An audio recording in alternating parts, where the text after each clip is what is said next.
Hello everyone, today's chapter number 14 मुफ्त ही मुफ्त। ये गुजराती लोक कथा है। तो इसमें इस चैप्टर को पढ़ते हैं तब पता चलेगा कि इसमें आखिर मुफ्त ही मुफ्त क्या चीज़ है। तो इसमें एक करैक्टर है भिखू भाई, तो इन्हीं से रिलेटेड एक कहानी है ये मुफ्त ही मुफ्त की। चलिए हम लोग स्टार्ट करते हैं। एक दिन भिखू भाई का मन नारियल खाने का हुआ, ताज़ा मुलायम कसा हुआ शक्कर के साथ, यानी कि उसका स्वाद लेते हुए उन्होंने अपने होठों को चटकारा और कहा, वाह क्या मीठा मीठा सा स्वाद होगा। लेकिन एक छोटी सी समस्या आ गई। क्या समस्या है? कि घर में एक भी नारियल नहीं था। ओहो, अब मुझे बाज़ार जाना पड़ेगा। उन्होंने ये सारी बात किसको बताई? अपनी पत्नी लाबू बहन से कहा। अब लाबू बहन ने अपने कंधे उचकाकर थोड़े से उचकाए और बोली, खाना है तो जाना है। ठीक है भाई, अगर खाना है तो आपको बाज़ार जाना ही पड़ेगा। फिर बोली, एक समस्या और थी। भिखू भाई बोले, एक समस्या और थी। क्या? भिखू भाई ने कहा, पैसे खर्च करने पड़ेंगे। पैसे भी खर्च करने पड़ेंगे। लाबू बहन बोली, हाँ पैसे तो वही खर्च करने पड़ेंगे। यदि आप चीज़ लोगे तो पैसे तो खर्च करने पड़ेंगे। पता ही चल गया होगा कि भिखू भाई कैसे हैं, जरा कंजूस किस्म के हैं। कैसे हैं? कंजूस थे। ओके। वे सीधे खेत में बूढ़े बरगद के नीचे, बूढ़ा बरगद यानी कि पुराना बरगद को यहाँ पे बताया गया है। बूढ़े बरगद को पुराना, क्योंकि बूढ़े लोग पुराने हो जाते ना, इसलिए यहाँ पे कहा गया है कि बूढ़े बरगद के नीचे जाकर बैठ गए और सोचने लगे। क्या सोचा? कि अब मैं क्या करूँ कि भाई मैं क्या करूं। नारियल खाना है तो बाज़ार भी जाना पड़ेगा, और बाज़ार जाएंगे तो पैसे भी खर्च करने पड़ेंगे। तो अब क्या हुआ आगे देखते हैं। मगर नारियल खाने के लिए जी ऐसा ललचाया भिखू भाई का कि वे जल्दी से घर वापस लौटकर लाबू बहन से बोले, अच्छा तो मैं बाज़ार तक होकर आता हूँ और पता तो चले आखिर नारियल के आजकल मार्केट में क्या रेट है, कितने में बिक रहे हैं।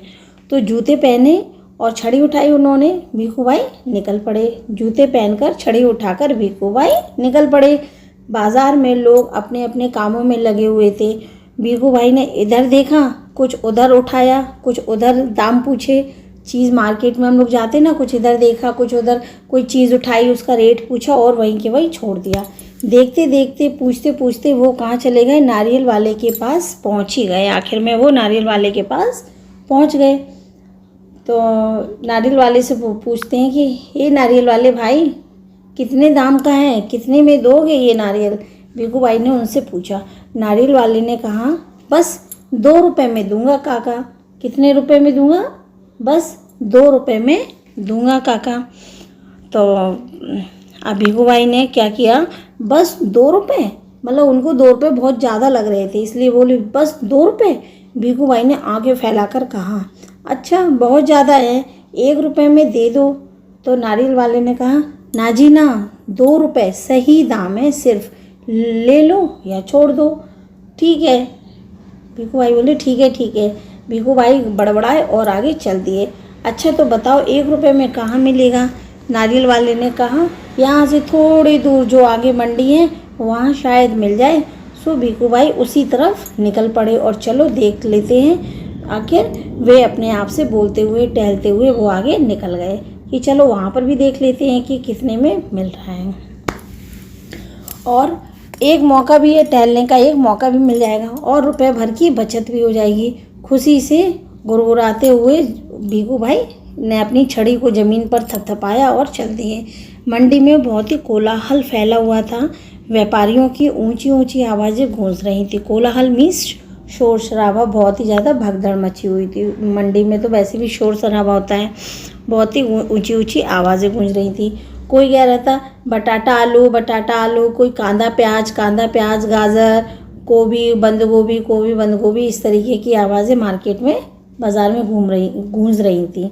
माथे का पसीना पहुंचकर भिखू भाई ने इधर उधर ताका तो नारियल वाले को देखकर पूछा, अरे भाई एक नारियल कितने में दोगे? सिर्फ 1 रुपये में काका। लो, वहाँ पर कितने का था? 2 रुपये का। अब उसको यहाँ पर कितने का मिल गया? 1 रुपये का नारियल। देखकर पूछा, अरे भाई एक नारियल कितने में दोगे? सिर्फ 1 रुपया काका, नारियल वाले ने जवाब दिया। जो चाहो ले लो जल्दी, है ना। उसने कहा 1 रुपये में है, जो चाहो ले जाओ जल्दी।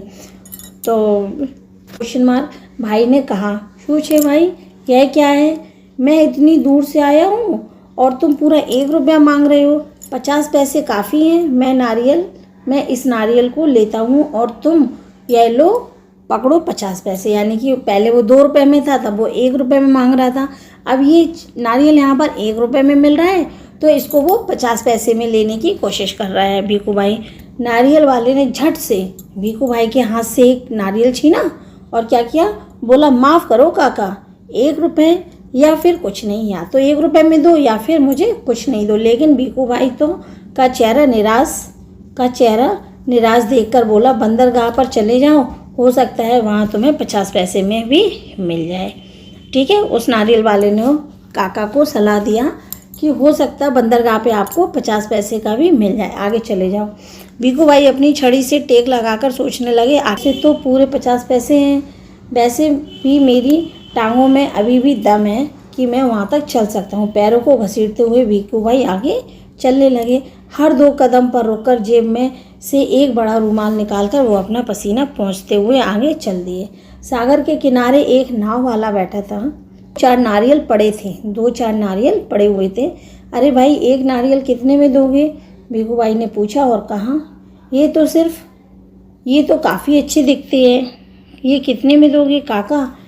यह कोई पूछने वाली बात है, केवल 50 पैसे। नाव वाले ने कहा कि केवल 50 पैसे में है, ले लो। 50 पैसे? भीखू भाई मानो हैरानी से हक्के बक्के हो गए। इतनी दूर से पैदल चलकर आया हूँ, इतना थक गया हूँ और तुम कहते हो 50 पैसे? मेरी मेहनत बेकार हो गई। क्या बोला वो, कि मेरी मेहनत बेकार हो गई। ना भाई ना, 50 पैसे बहुत ज़्यादा हैं, मैं तो तुम्हें 25 ही पैसे दूंगा, यह लो और रख लो। ऐसा कहते हुए भीखू भाई नारियल उठाने के लिए झुक कर नारियल उठाने ही वाले थे, यानी कि नारियल पैसे देकर, और वो जैसे ही नारियल उठाने वाले थे तो नाव वाले ने कहा, नीचे रख दो। क्या कहा उसने, नीचे रख दो, मेरे साथ कोई सौदा वौदा नहीं है। जब उसने भीखू भाई की ओर ध्यान से देखा तो जरा ठंडे दिमाग से बोला, सस्ते में चाहिए, नारियल के बगीचे में चले जाओ। उसने क्या कहा, अगर सस्ते चाहिए तो नारियल के बगीचे में चले जाओ आप, वहाँ ढेर सारे मिल जाएंगे मनपसंद दाम में। अच्छा, अब वो क्या करते हैं, भीखू भाई ने फिर आगे अपने आप को समझाया, और इतनी दूर आया हूँ तो और थोड़े आगे चलता हूँ, अब बगीचे तक जाने में हर्जी क्या है ना। जब इतनी दूर तक पैदल चला आया हूँ तो अब आगे जाने में क्या दिक्कत है, थोड़े से और आगे बढ़ लेता हूँ। सच बात तो यह थी कि वे काफ़ी थक चुके थे। अब भीखू भाई वे काफ़ी दूर तक चले आए थे, पहले बाज़ार गए, बाज़ार से फिर बंदरगाह आए और बंदरगाह से फिर और आगे चले आए अब वहाँ से आगे कहाँ जा रहे हैं, बगीचे की तरफ बढ़ रहे हैं। मगर 25 पैसे बचाने के ख्याल से ही उनमें तो भाई फुर्ती आ गई। क्या आ गई, फुर्ती, यानी कि उनमें ताज़गी आ गई कि चलो 25 पैसे तो बचेंगे। भीखू भाई ने सोचा 2 गुना ज़्यादा चलना पड़ेगा, पर 4 आने तो बच भी जाएंगे ना। तो फिर कोई भी चीज़ मुफ्त में कहाँ मिलती है भाई, कोई भी चीज़ मुफ्त में नहीं मिलती है। उसने इतनी मेहनत करी तो कोई चीज़ मुफ्त में कहाँ मिलेगी। भीखू भाई नारियल के बगीचे में पहुँच गए। वहाँ के माली को देखकर उससे पूछा, यह नारियल कितने में बेचोगे।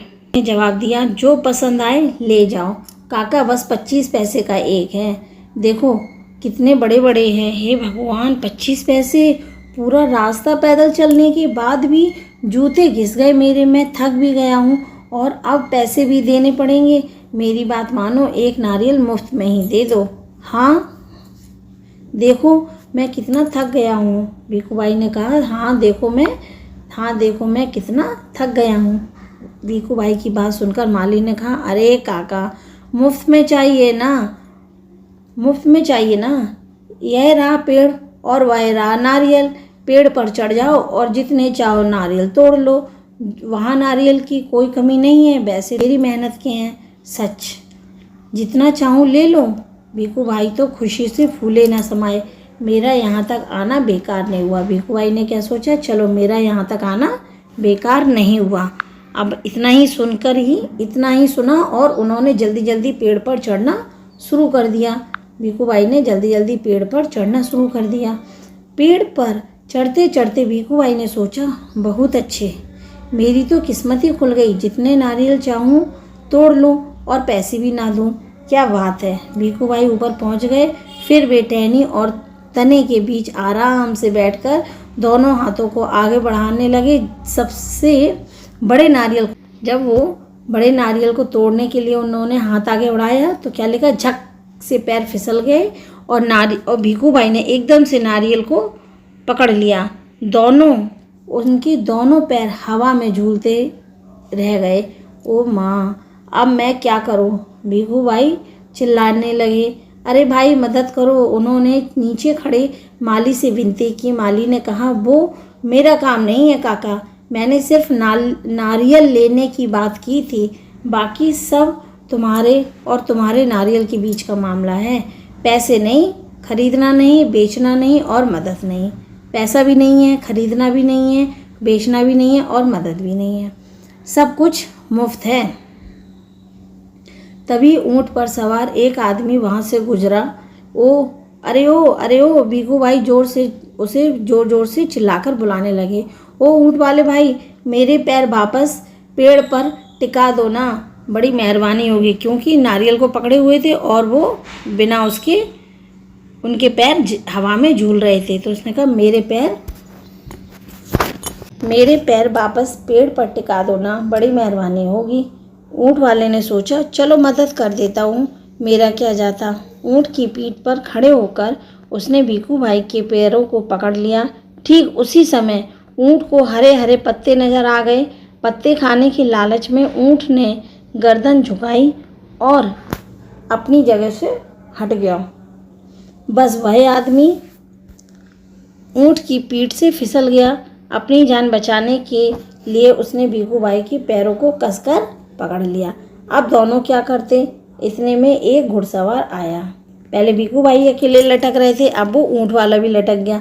अब तीसरा कौन आया, घुड़सवार। अलो पेड़ से लटके दोनों पुकारने लगे, सुनो भाई सुनो, कोई बचाओ बचाओ। घुड़सवार को देखकर भिखू भाई ने दुहाई दी, ओ मेरे भाई, मुझे पेड़ पर वापस पहुंचा दो। एक मिनट भी नहीं लगेगा, मैं घोड़े की पीठ पर चढ़कर इनकी मदद कर देता हूँ। घोड़े वाले ने यह सोचा। लेकिन कौन कहता है कि घोड़ा ऊंट से बेहतर है। हरी हरी घास दिखाई देने पर तो दोनों एक जैसे ही हैं। घास के चक्कर में घोड़ा जरा आगे बढ़ा और छोड़ चला अपने मालिक को ऊंट वाले के पैरों से लटकते हुए, यानी कि वो ऊंट वाले के पैरों से लटक गया। अब एक दो और अब तीनों, है ना, तीनों के तीनों झूलते रहे नारियल के पेड़ से। काका काका तो कसके पकड़े रहना, वो चिल्ला रहे थे। नीचे वाले घोड़े और ऊंट वाले चिल्ला रहे थे कि काका काका कसके पकड़े रहना। हाँ, घुड़सवार ने पसीना पसीना होते हुए कहा, बहुत घबरा रहा था, पसीना पसीना होते हुए कहा, जब तक कोई बचाने वाला ना आ जाए कहीं छोड़ ना देना, मैं आपको 100 रुपया दूंगा। काका, अब ऊंट वाले की बारी थी, मैं आपको 200 रुपया दूंगा, लेकिन नारियल को छोड़ना नहीं। 100 और 200, बाप रे, 300 रुपये। भिखू भाई का सिर चकरा गया। इतना सारा पैसा।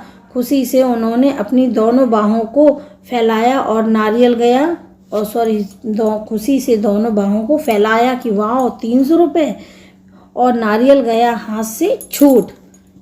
फिर क्या हुआ, धड़ाम से तीनों जमीन पर गिरे, घुड़सवार, ऊंट वाला और भिखू भाई। भिखू भाई अपने आप को संभाल ही रहे थे कि एक बहुत बड़ा नारियल उसके सिर पर आ फूटा, बिल्कुल मुफ्त। सिर पर आ फूटा। कैसे फूटा, बिल्कुल मुफ्त। तो ये तो हो गया। ये किसकी लिखी हुई थी, ममता पांडे की। अनुवाद किसका था, संध्या राव का। तो ये कहानी थी मुफ्त ही मुफ्त। तो शायद आपको कहानी पढ़ के समझ में आ गया होगा कि भिखू भाई कितने कंजूस थे और मुफ्त में कभी कोई चीज़ नहीं मिलती है। लोग कहते ना, इसके साथ ये फ्री, बाय 1 गेट 1 फ्री, तो ऐसा कभी नहीं होता, कोई भी चीज़ मुफ्त नहीं होती है ना। तो मुफ्त के चक्कर में ना पड़े, नहीं तो जैसे भीखू भाई का हाल हुआ है ऐसा आप लोगों का भी हो सकता है। और ये स्टोरी हमारी यहीं ख़त्म होती है। मिलते हैं नेक्स्ट वीडियो में किसी न्यू सीरीज़ के साथ। आज ये हम लोग यहाँ पे लेसन 4 की जो रिमझिम थी उसका भी सीरीज़ यहीं पर स्टॉप करते हैं। अब हम लोग नई सीरीज़ के साथ नए वीडियो में मिलते हैं आगे। तब तक के लिए बाय, टेक केयर।